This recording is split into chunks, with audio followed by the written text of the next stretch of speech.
आहे तर बहुचर्चित सिनेमा भाई व्यक्ती की वल्ली आज रिलीज झालाय।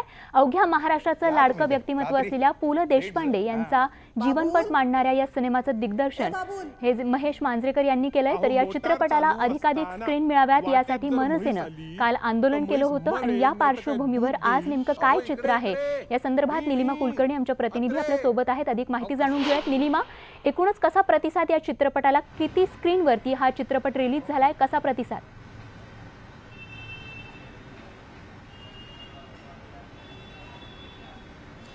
खरं तर 2019 हे नवं वर्ष सुरू झालेलं आहे, पण मराठी चित्रपटांवर होणारा अन्याय हा आत्ताही गेल्या काही वर्षांप्रमाणे कायम आहे असंच म्हणावं असं वाटतं। भाई व्यक्ती की वल्ली हा सिनेमा आज प्रदर्शित झाला आणि याला चित्रपटगृहाच्या मालकांनी अत्यंत कमी स्क्रीन दिलेले आहेत आणि या विरोधात काल मनसे चित्रपट सेनेनं आवाज उठवला। महेश मांजरेकर दिग्दर्शक यांनी सुद्धा आवाज उठवला आणि त्यानंतर आता 80% सिंगल स्क्रीन्स मिळाले आहेत असा दावा ते करतायत। पण अद्याप मात्र सकाळचे शोज खूप कमी आहेत, खूपच तुरळक आहेत।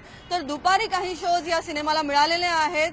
तर 45 चित्रपटगृहांमध्ये हा सिनेमा मुंबईत प्रदर्शित झालाय, तर केवळ 19 चित्रपटगृहांमध्ये पुण्यात हा सिनेमा आज प्रदर्शित झालेला आहे। फार कमी शोज या सिनेमाच्या वाट्याला आलेले आहेत। खरं तर अत्यंत ताकदीचे कलाकार या सिनेमात आहेत आणि पु ल देशपांडे महाराष्ट्राचं अवघं लाडकं व्यक्तिमत्व, त्यांचा जीवनपट या सिनेमात साकारलेला आहे आणि कुठेतरी महाराष्ट्राच्या या लाडक्या व्यक्तिमत्वाला महाराष्ट्रानंच पाठ फिरवली असंच म्हणावं असं वाटतंय। कारण चित्रपटगृह मालकांनी सुद्धा या सिनेमाला पाठ फिरवलेली आहे।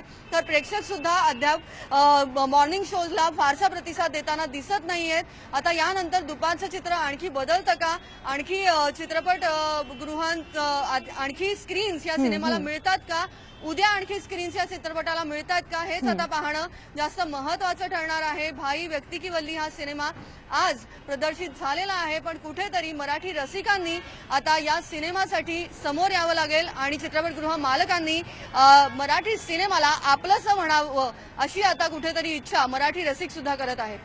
अगदी निलिमा, आणि याच अनुषंगाने दिवसभर नेमकं काय वातावरण असणार आहे या संदर्भातील अपडेट अशीच आपल्याकडून जाणून घेत राहणार आहोत। तुर्तास धन्यवाद या माहितीसाठी।